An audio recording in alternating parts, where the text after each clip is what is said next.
বাতিল হবে নিপীড়নের হাতিয়ার ডিজিটাল সিকিউরিটি আইন, স্পষ্ট করলেন আইন উপদেষ্টা। নাগরিক সুরক্ষায় প্রণয়ন হবে নতুন আইন। 5 কোটিতে ডিসি পদায়ন সংক্রান্ত স্ক্রিনশট নিয়ে তোলপাড়, চ্যালেঞ্জ করলেন জনপ্রশাসন সচিব। তদন্ত হবে 3 উপদেষ্টার সমন্বয়। আইফোনটি আমি ব্যবহার করি স্যামসাং। ওনারা কে কি দেখালো ওনাদেরকে জিজ্ঞেস করবেন। ফোনের ভিতরে চার্জার লাগানো আছে এবং ব্যাটারিটি আসলে চার্জ হচ্ছে। তো সেক্ষেত্রে বোঝা যাচ্ছে যে এই স্ক্রিনশটটি আপাত দৃষ্টিকোণ থেকে এডিটেড বলে মনে হচ্ছে না। সাবেক খাদ্যমন্ত্রী সাধন চন্দ্র গ্রেফতার। 2 সপ্তাহে 400 গুমের অভিযোগ। শেখ হাসিনা সহ 30 জনের বিরুদ্ধে ট্রাইব্যুনালে নাগরিক কমিটির আবেদন। টানা বৃষ্টি, জলাবদ্ধতায় রাজধানীতে চিরচেনা ভোগান্তি। যান সংকট, বাড়তি ভাড়া বাড়িয়েছে দুর্ভোগ। শনিবার পর্যন্ত বৃষ্টির পূর্বাভাস। একদিকে গাড়ি চলাচল করতে সমস্যা হচ্ছে, একদিকে লোকজন চলাচল করতে সমস্যা হচ্ছে। খুব কষ্ট ভাই।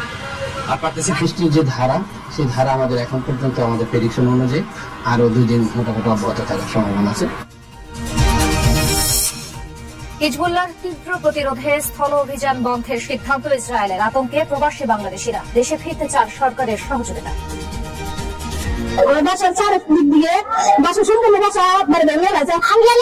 অনেক কষ্টে আছি, আমরা বাংলাদেশে যেতে চাই, আমরা বাঁচতে চাই, আমরা চাই না দেশে থেকে। এতক্ষণ শিরোনাম দেখছিলেন, আপনাদের সঙ্গে আছি আমি খান তাজনীন হাসান।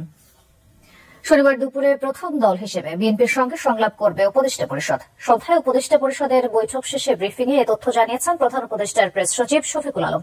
এছাড়া কাতার ও মালদ্বীপের সাথে বাংলাদেশ বন্দি বিনিময় চুক্তি করেছে বলেও জানান তিনি। বৈঠকে শিল্প কারখানায় শ্রমিক অসন্তোষের বিষয়ে আলোচনা ছাড়াও চূড়ান্ত হয়েছে রপ্তানি নীতি।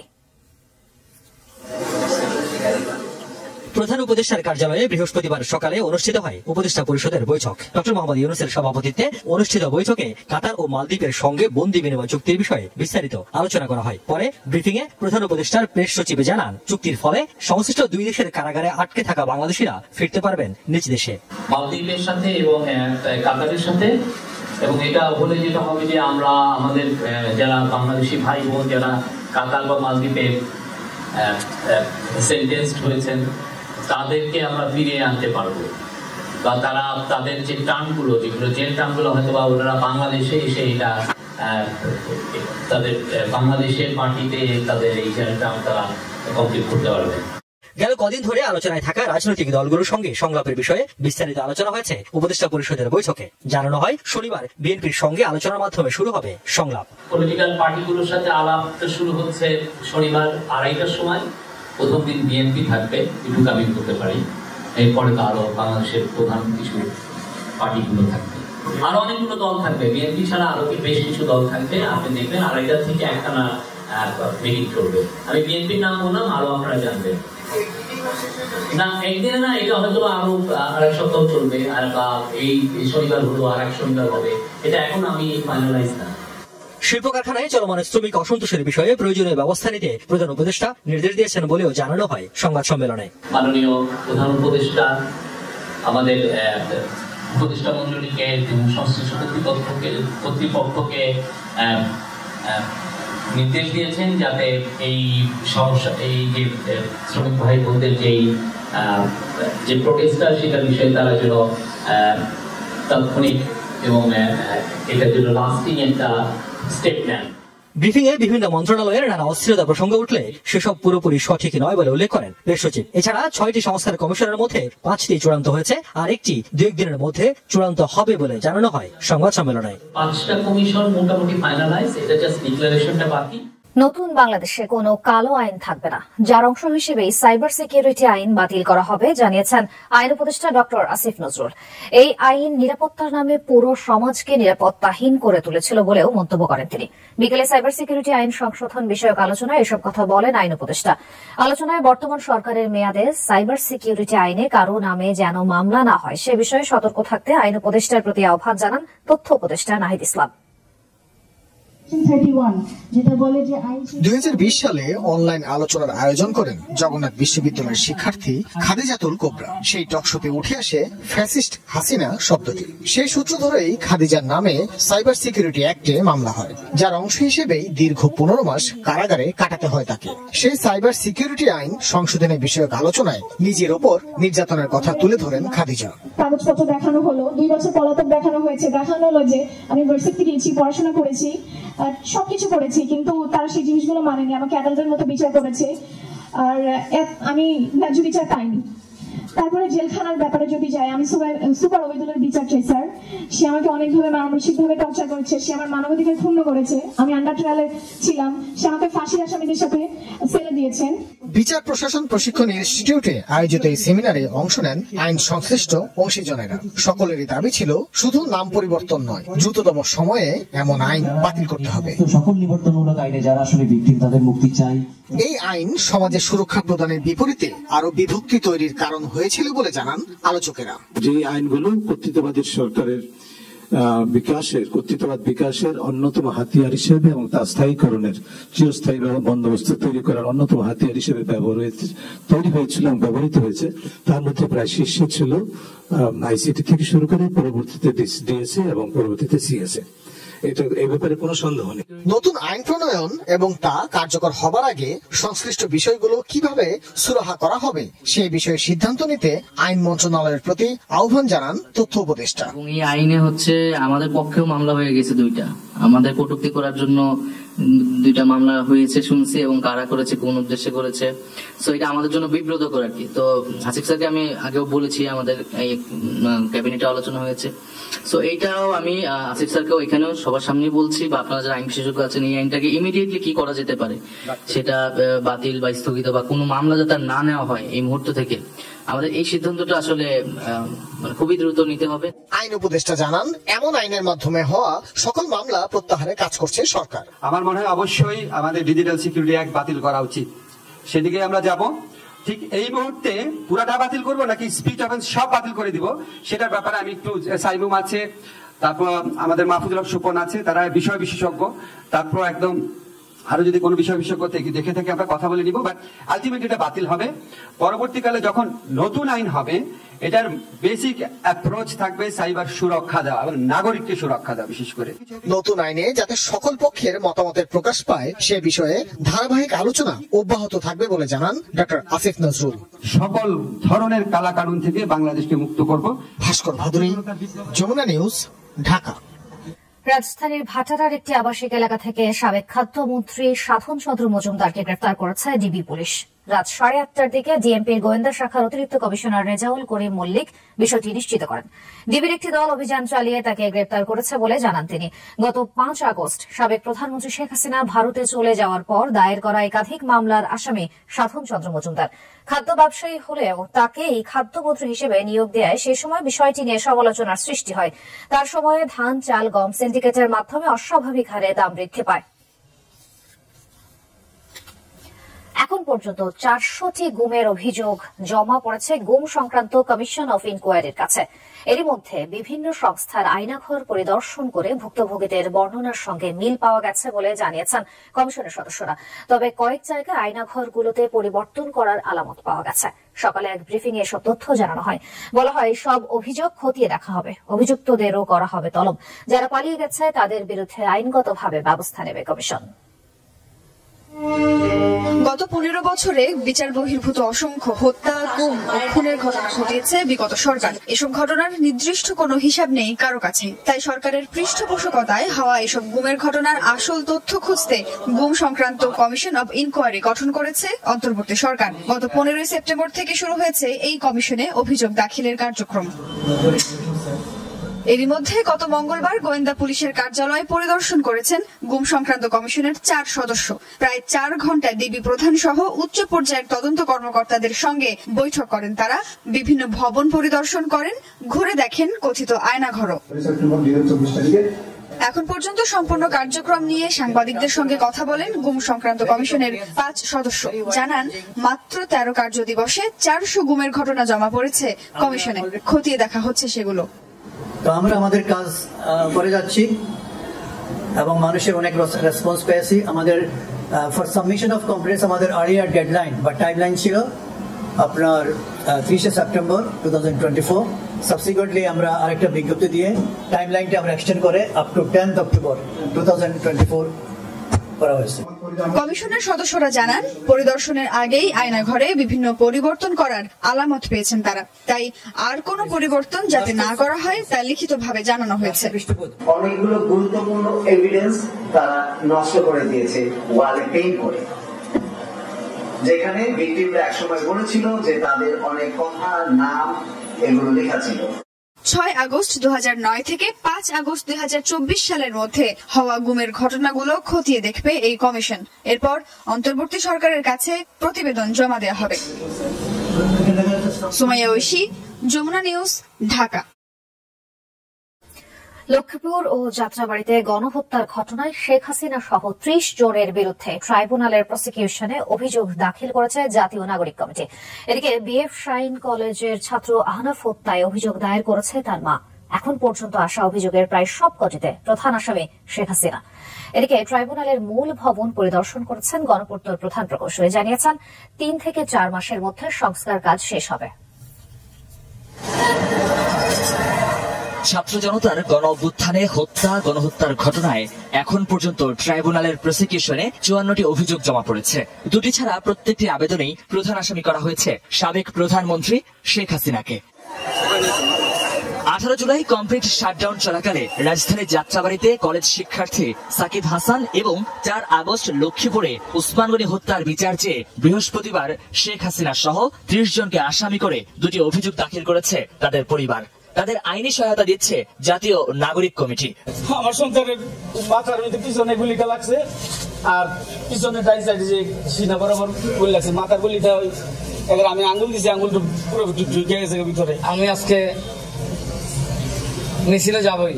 আমি তাকে বললাম, দা বাবা আল্লাহর কাছে আমানত, তাওয়াক্কাল তো আল্লাহ করে তাকে ফোনে বিদায় দিলাম। আওয়ামী যে সন্ত্রাসীরা আমার ছেলেকে গুলি করে মারছে, তাদের বাংলাদেশের সর্বোচ্চ শাস্তি কামনা করছে। 4 আগস্ট মিরপুর 10 নম্বরে বিএফ শাহীন কলেজের শিক্ষার্থী আহনাফ নিহতের ঘটনায় আরেকটি অভিযোগ জমা পড়েছে ট্রাইব্যুনালের প্রসিকিউশনে। ছেলে হত্যার সুষ্ঠু বিচার চেয়েছেন মা। আমি আন্দোলনে যাব, তো 4 তারিখ আমি ওকে অনেক চেষ্টা করি আটকানোর জন্য, কিন্তু আমাকে মিথ্যা কথা বলেই নিচে বের হয়। আমার বাচ্চা যেন সুষ্ঠু বিচার পায়। চিফ প্রসিকিউটর জানান, আন্দোলনে জড়িত যে কোনো শিক্ষার্থী অভিযোগ ও তথ্য জমা দিতে পারবেন ট্রাইব্যুনালে। এক্ষেত্রে নিরাপত্তা নিশ্চিত করা হবে শিক্ষার্থী ও তথ্যদাতাদের। যে তোমরা তোমাদের সহপাঠী সহকর্মী যারা এই আন্দোলনে শহীদ হয়েছে, আহত হয়েছে বা নানানভাবে ক্ষতিগ্রস্ত হয়েছে, তারা এখানে নির্ভয়ে এসে সাক্ষ্য দিতে পারে, ঘটনাগুলো জানাতে পারে, এবং তাদের নিরাপত্তা দেওয়ার দায়িত্ব রাষ্ট্রের এবং আমাদের। এদিকে বিচারের উপযোগী করতে ট্রাইব্যুনালের মূল ভবন পরিদর্শন করেছেন গণপূর্ত মন্ত্রণালয়ের প্রধান প্রকৌশলী। তিনি জানান, 3 থেকে 4 মাসের মধ্যে শেষ হবে সংস্কার কাজ। এখানে রেট্রোফিট করতে হবে, কিছু ছাদ আমরা চিন্তা করতেছি যেটা আমরা রিপ্লেস করতে হবে, ফেলে দিয়ে নতুন করে আমরা করবো। ঝুঁকিপূর্ণ হওয়ায় পুরাতন ট্রাইব্যুনাল ভবন পরিত্যক্ত ঘোষণা করে টিন শেড বিল্ডিং এ এতদিন চলছিল বিচার কাজ। মহিউদ্দিন মধু, যমুনা নিউজ, ঢাকা। ডিসি পদায়ন নিয়ে যুগ্ম সচিব ডক্টর জিয়াউদ্দিন আহমেদের সাথে হোয়াটসঅ্যাপে কথোপকথন ভুয়া বলে দাবি করেছেন জনপ্রশাসন সচিব মোখলেসুর রহমান। সচিবালয়ের সাংবাদিকদের তিনি বলেন, ওই মোবাইলই তার নয়। ভুয়া নিউজ প্রকাশের বিরুদ্ধে প্রেস কাউন্সিলে যাওয়ার কথাও জানান সচিব। তবে হোয়াটসঅ্যাপের সেই স্ক্রিনশট চোখের দেখায় সঠিক বলে মনে করছেন এক আইটি বিশেষজ্ঞ। এরপরও এ নিয়ে পরীক্ষা নিরীক্ষার প্রয়োজন আছে বলে মনে করছেন তিনি। বিস্তারিত আখলাকুস সাফার প্রতিবেদনে। জেলা প্রশাসক পদায়ন নিয়ে আলোচনা সমালোচনা প্রশ্ন যেন শেষই হচ্ছে না। প্রথমে হট্টগোল, এরপর 3 কোটি টাকার উড়ো চেক নিয়ে জল গড়িয়েছে অনেক। তদন্ত কমিটি গঠন করে চেক ইস্যু নাকচ করে দেয় জনপ্রশাসন মন্ত্রণালয়। উইদাউট এনি সোর্স এটা বড় ধরনের কি বলবো গুজব ছড়িয়েছেন। এবার সামনে এসেছে কয়েকটি টেক্সটের স্ক্রিনশট। অভিযোগ, এগুলো সিনিয়র সচিব মোখলেসুর রহমানের সঙ্গে যুগ্ম সচিব ডক্টর জিয়াউদ্দিনের হোয়াটসঅ্যাপ চ্যাট। আলাপচারিতায় ডিসি নিয়োগ নিয়ে সবকিছু গুছিয়ে আনা হয়েছে এবং এখন কেউ কিছু করতে পারবে না বলে সচিবকে জানাচ্ছেন জিয়াউদ্দিন। ওই টেক্সট অনুযায়ী সচিব নিজেকে নির্লোভ দাবি করে মাত্র 5C বা 5 কোটি টাকা দাবি করেন। উল্টো দিক থেকে তাকে সুখবর দিয়ে বলা হয় 10 কোটির কথা। যদিও পুরো বিষয়টি উড়িয়ে দিয়েছেন সচিব, বলেছেন ওসব স্ক্রিনশট ভুয়া। এমনকি যে মডেলের মোবাইল সেট দেখানো হয়েছে সেটি তার নয়। তার আইফোনকে আমি ব্যবহার করি স্যামসাং। ওনারা কে কি দেখালো ওনাদেরকে জিজ্ঞেস করবেন হোয়াট ওয়াজ দ্য ডায়লগ। আমি এটা কিছুই জানি না, আমি এই সম্পর্কে if I say less it is better. আমি মধ্যবিত্ত পরিবারের মানুষ, আমার সরকার যে টেলিফোন দিয়েছে সেটাও আমি ব্যবহার করি না। আপনারা যারা জানেন আমার আগের যে নাম্বার সেটাই আমি ব্যবহার করতেছি সরকারিভাবে। সচিব বলেন প্রকাশিত খবরের বিরুদ্ধে ব্যবস্থা নেবেন। আমরা তথ্য সচিবকে চিঠি লিখেছি এবং সেখানে এই পত্রিকাটার নাম আছে এবং ব্যবস্থা নেওয়ার জন্য সরাসরি সরকারি চিঠি দেওয়া হয়েছে। এটা প্রেস কাউন্সিল আছে, অন্যান্য যা নিয়ম কানুন আছে আমার আপনারা ভালো জানেন, তারা ব্যবস্থা নিচ্ছে। হোয়াটসঅ্যাপের ওই স্ক্রিনশটগুলো আপাত দৃষ্টিতে অথেন্টিক বলে মনে করা যায় বলছেন আইটি খাতে অভিজ্ঞ তানভীর হাসান জোহা। বলছেন এগুলো পরীক্ষা নিরীক্ষার সুযোগ আছে। ফোনের ভিতরে চার্জার লাগানো আছে এবং ব্যাটারিটি আসলে চার্জ হচ্ছে, তো সেক্ষেত্রে বোঝা যাচ্ছে যে এই স্ক্রিনশটটি আপাত দৃষ্টিকোণ থেকে এডিটেড বলে মনে হচ্ছে না। এখন তারপরও একটি বিষয় রয়েছে, সেটির মেটাডাটাকে আসলে বিশ্লেষণ করা খুব জরুরি। অর্থাৎ সোর্স স্ক্রিনশট যেটি সেই সোর্স স্ক্রিনশটের তার মেটাডাটা বলতে বোঝাচ্ছে তার ইলেকট্রনিক ভৌগোলিক অবস্থান, কোন লেন্স, কোন ক্যামেরা, কোন শাটার স্পিড, কোন আইএসও দিয়ে, কোন IMEI নাম্বারের মাধ্যমে এই ছবিটি আসলে স্থির চিত্রটি আসলে চিত্রিত হয়েছে। এরই মধ্যে আলোচিত যুগ্ম সচিব ডক্টর জিয়াউদ্দিন আহমেদকে জনপ্রশাসন মন্ত্রণালয় থেকে সরিয়ে সাভারের বিপিএটিসির MDS হিসেবে বদলি করা হয়েছে। সেখানে এখনো কাজ শুরু করেননি তিনি। যোগাযোগ করার চেষ্টা করেও জবাব পাওয়া যায়নি তার। আখলাক মুস্তাফা, যমুনা নিউজ, ঢাকা। জনপ্রশাসন সচিবকে নিয়ে রিপোর্ট কতটা সত্য তা যাচাইয়ে তদন্ত কমিটি করার কথা জানিয়েছেন প্রধান উপদেষ্টার প্রেস সচিব শফিকুল আলম। ওই কমিটিতে সিনিয়র সাংবাদিকদেরও রাখা হবে বলে ব্রিফিং এ জানান তিনি। সমাজ কল্যাণ উপদেষ্টাও বলেছেন বিষয়টি গুরুত্ব দিয়ে দেখছে অন্তর্বর্তী সরকার। ডিসি পদায়নে দুর্নীতি ও গণমাধ্যমের খবর কতটা সত্য যাচাই করছে সরকার, এই ব্রিফিং এ জানান প্রধান উপদেষ্টার প্রেস সচিব। আমরা দেখছি যে আমাদের এই রিপোর্টটার সত্যতা কতটুকু। তিনি আরো বলেন সংবাদপত্রের স্বাধীনতা আছে, কিন্তু যাতে ভুল তথ্য না ছড়ানো হয় সেদিকে লক্ষ্য রাখতে হবে। আমরা ফ্রিডম অফ প্রেসে বিশ্বাস করি, কিন্তু এট দ্য সেম টাইম আমরা আশা করব যে পত্রিকাগুলো তাদের নিউজ প্রেজেন্টেশনে আমরা আশা করব যে তারা কোনো ধরনের কোনো ডিসইনফরমেশন যাতে না ছড়ায়। সচিবালয়ের সমাজ কল্যাণ উপদেষ্টা জানান 3 উপদেষ্টাকে নিয়ে তদন্ত কমিটির বিষয়ে সিদ্ধান্ত হয়েছে। আইটি উপদেষ্টা তো থাকবেন, ল মিনিস্ট্রি তো থাকবেই, তো আপনারা কি বলে সেভাবে হোম থাকবে, তো এই তো আর এর চেয়ে বেশি লাগে। প্রকাশ হওয়া হোয়াটসঅ্যাপ কথোপকথনের কতটা সঠিক আর কতটা AI জেনারেটেড তাও খতিয়ে দেখা হবে বলে জানান উপদেষ্টা। দেখুন যে ক্লিপটা সোশ্যাল মিডিয়াতে বহুল প্রচারিত হয়ে গেল, সেটা কতখানি AI প্রডিউসড আর কতখানি রিয়েল, কতখানি ফেক, কতখানি রিয়েল আমাদের মতো সাধারণ মানুষ বলতে পারে না। তো ইমিডিয়েটলি যে সিদ্ধান্তটা হয়েছে এটা টেকনিক্যাল ইন্টিগ্রিটিটা কি এটা জানার জন্য কিন্তু ইতিমধ্যে আমাদের ক্যাবিনেটে কথা হয়ে গেছে, এটা ইনভেস্টিগেট করে ইমিডিয়েটলি দেখতে হবে। আখলাক মুস্তাফা, যমুনা নিউজ, ঢাকা। অন্তর্বর্তীকালীন সরকার গঠিত মোট 6টি কমিশনের মধ্যে 5টির পূর্ণাঙ্গ কমিটি গঠন করে গেজেট প্রকাশ করা হয়েছে।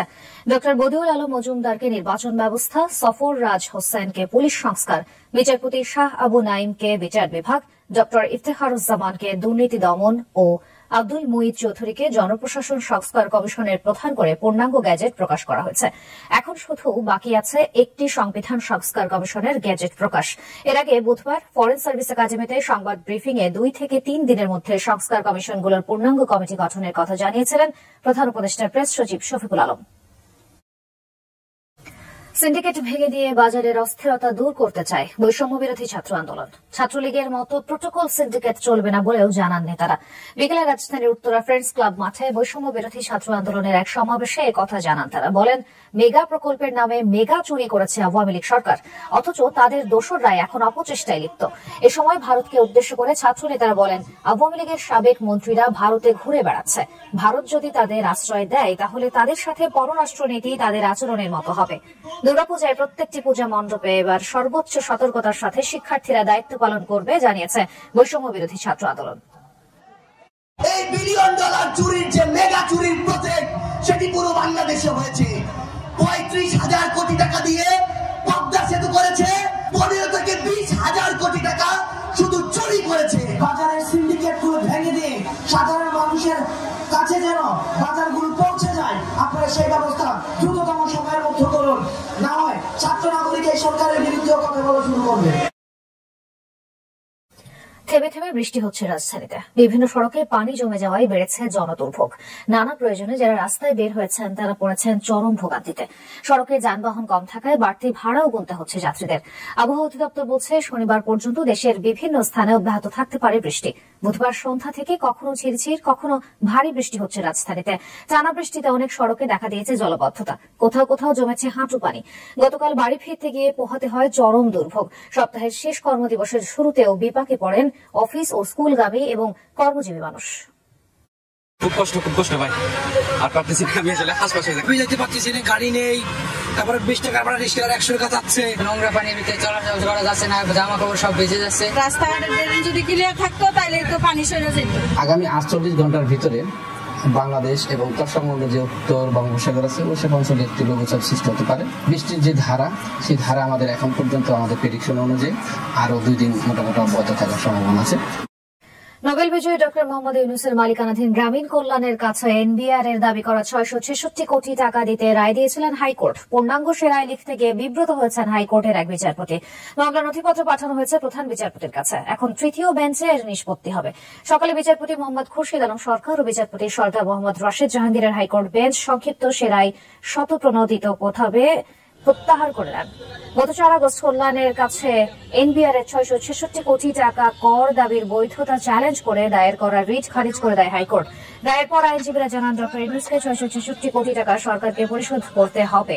এর আগে 11 মার্চ গ্রামীণ কল্যাণের 666 কোটি টাকা কর দাবির মামলা 3 মাসের মধ্যে নিষ্পত্তি করতে হাইকোর্টকে নির্দেশ দেন আপিল বিভাগ। মামলার বিষয়ে ডক্টর ইউনূসের আইনজীবী ব্যারিস্টার আব্দুল্লাহ আল মামুন বলেন, সাবেক প্রধানমন্ত্রী শেখ হাসিনার নির্দেশেই ডক্টর ইউনূসের প্রতিষ্ঠানে একের পর এক ভৌতিক ট্যাক্স দাবি করা হয়েছিল। উইথড্র নয়, যথাযথ আইনি প্রক্রিয়া মেনেই সকল মামলা লড়তে চান ডক্টর মোহাম্মদ ইউনূস। দুর্গাপূজাকে কেন্দ্র করে দেশকে অস্থিতিশীল করার চেষ্টা চলছে বলে জানিয়েছেন বিজেপি মহাপরিচালক major general Mohammad Ashrafuzzaman Siddiqui. BJP সদর দপ্তর পিলখানায় এক মতবিনিময় সভায় তিনি বলেন, একটি মহল সংখ্যালঘুদের ভয় দেখিয়ে আন্তর্জাতিক মিডিয়ায় বাংলাদেশ নিয়ে নেতিবাচক প্রচার চালাতে এমন করছে। ডিজি বলেন, সীমান্তে নজরদারি আরো কড়াকড়ি করা হয়েছে। তিনি জানান, বিজেপির কোন সদস্য পলাতক নেই, একটি অস্ত্র খোয়া যায়নি। ছাত্র জনতার আন্দোলনে পুলিশের চেয়ে কম সক্রিয় হওয়ায় তখন স্বরাষ্ট্রমন্ত্রীর কাছে কৈফিয়ত দিতে হয়েছে বলে সাংবাদিকদের জানান মহাপরিচালক। এছাড়াও তৎকালীন সরকারের আদেশ সরাসরি নাকচ করা সম্ভব ছিল না বলে মন্তব্য করেন মেজর জেনারেল আশরাফুজ্জামান সিদ্দিকী। আওয়ামী লীগকে আগামী 10 বছরের জন্য নিষিদ্ধ করার আহ্বান জানিয়েছেন গণ অধিকার পরিষদের সভাপতি নুরুল হক নূর। বিকেলে গণ অধিকার পরিষদের কার্যালয়ে আয়োজিত সংবাদ সম্মেলন ও নতুন কর্মী যোগদান অনুষ্ঠানে কথা বলেন তিনি। নুরুল হক নূর বলেন, গত 1.5 দশকে ক্ষমতায় থেকে আওয়ামী লীগ দেশে নির্বিচারে গুম খুন চালিয়েছে। এর নেপথ্যে ছিলেন ফ্যাসিস্ট শেখ হাসিনা। এই দলের প্রতি মানুষের একরাশ ঘৃণা তৈরি হয়েছে, তাই চিরতরে নিষিদ্ধ বা অন্তত 10 বছরের জন্য এই দলকে নিষিদ্ধ করতে হবে। এ সময় সাধারণ জনগণের মাঝে আওয়ামী লীগকে নিষিদ্ধ করা নিয়ে জরিপ করার আহ্বানও জানান তিনি। এছাড়া আসন্ন নির্বাচনে 300 আসনের প্রার্থিতা দেওয়ার ঘোষণা দেন তিনি। আওয়ামী লীগকে চিরতরে নিষিদ্ধ না করে একটা নির্দিষ্ট মেয়াদে শাস্তি দিয়ে দৃষ্টান্ত স্থাপন করা দরকার এবং শেখ হাসিনার মতো গণহত্যার যারা মাস্টার মাইন্ড তাদেরকে বিচারের মাধ্যমে সর্বোচ্চ শাস্তি মৃত্যুদণ্ড কার্যকর করা উচিত। যমুনা টেলিভিশনের সিনিয়র রিপোর্টার শাকিল হাসান ও ভিডিও জার্নালিস্ট শাহিন আলম হত্যা চেষ্টা মামলার আপিলের রায় 3 নভেম্বর নির্ধারণ করেছেন মহানগর দায়রা জজ আদালত। দুপুরে অতিরিক্ত মহানগর দায়রা জজ মোর্শেদুল ইসলামের আদালত এই তারিখ নির্ধারণ করেন। এ বিষয়ে শাকিল হাসানের আইনজীবী জানান, অপরাধের ধারা অনুযায়ী সাজা কম হয়েছে এবং মূল ভিডিও ফুটেজ না দেখে আর তা আমলে না নিয়ে সিএমএম রেজাউল করিম চৌধুরী আগে রায় ঘোষণা করেছিলেন, যা সঠিক হয়নি। এখন আদালত বলেছেন, পেন ড্রাইভের মূল ভিডিও ফুটেজটি দেখে তিনি রায় পুনর্বিবেচনা করবেন। আদালত আপিল করেছি, সেই পক্ষ সাবাক ভবনে আপিল করেছি। আজকে 3 আপিল শুনানি হয়েছে। দুপুরে শুনানি শেষে 3/11/24 তারিখে রায় ধার্য করেছে। আমরা আশা করি আমরা আমাদের ন্যায় বিচার পাবো। লেবাননে ইসরায়েলি আগ্রাসনের পরিধি বাড়ায় দেশটির প্রবাসী বাংলাদেশিদের মধ্যেও বাড়ছে আতঙ্ক। প্রাণ বাঁচাতে ঘর বাড়ি ছেড়ে বৈরুতের বহু আশ্রয় কেন্দ্রে উঠেছেন কমপক্ষে 3000 বাংলাদেশি। এই অবস্থায় দেশে ফিরতে সরকারের সহায়তা চেয়েছেন লেবানন প্রবাসী বাংলাদেশিরা। লেবানন থেকে সহকর্মী বাবু সাহার পাঠানো তথ্য ও ফুটেজ নিয়ে ডেস্ক রিপোর্ট। যেকোনো মুহূর্তে হামলার শঙ্কা মাথায় নিয়ে খোলা আকাশের নিচে রাত কাটাচ্ছে লেবাননে বসবাসকারী অসংখ্য বাংলাদেশি। প্রয়োজনীয় খাবার, পানি ও আশ্রয় কেন্দ্রের অভাবে কাটাচ্ছেন মানবেতর জীবন। লেবাননের বর্ডার থেকে আসছে আমার 2টা মেয়ে, আজকে 1 সপ্তাহ ধরে যুদ্ধ করবো। আমার বাসার চারের দিক দিয়ে বাসা সম্পূর্ণ বাসা ভরে ভেঙে গেছে। এখন আমি আশ্রয় কেন্দ্রে আছি। আমরা বাঁচতে চাই, আমরা মরণ চাই না। বাংলাদেশে থেকে। ঘরবাড়ি হারিয়ে প্রাণ বাঁচাতে কেউ কেউ ঠাঁই নিয়েছেন রাজধানীর বিভিন্ন আশ্রয় কেন্দ্রে। বৈরুতের মোকালেস এলাকার এক শরণার্থী শিবিরে আছে অন্তত 200-র বেশি বাংলাদেশি। নারী পুরুষের পাশাপাশি এ শিবিরে শিশুরাও রয়েছে। পরিবার পরিজন নিয়ে এই আতঙ্কিত পরিস্থিতি থেকে রেহাই পেতে যত দ্রুত সম্ভব দেশে ফিরতে চান এই প্রবাসীরা। আমরা লেবাননে অনেক কষ্টে আছি, আমরা বাংলাদেশে যেতে চাই। আমরা টাকা পয়সা নাই, আমরা জেন্দ্র তাড়াতাড়ি করে আমরা দেশে লইয়া যান। যুদ্ধনে ভয়াবহ অবস্থা আমাদের দেশে ব্যবস্থা করেন। শিবিরে আশ্রয় নেওয়া বাংলাদেশিদের খাবার সহ সব ধরনের সহযোগিতা দিচ্ছে লেবাননের বাংলাদেশি দূতাবাস। আন্তর্জাতিক সংস্থা IOM এর উদ্যোগে চলছে আহত শরণার্থীদের চিকিৎসা। পাশাপাশি কাজ করছে দেশটির বাংলাদেশি কমিউনিটিও।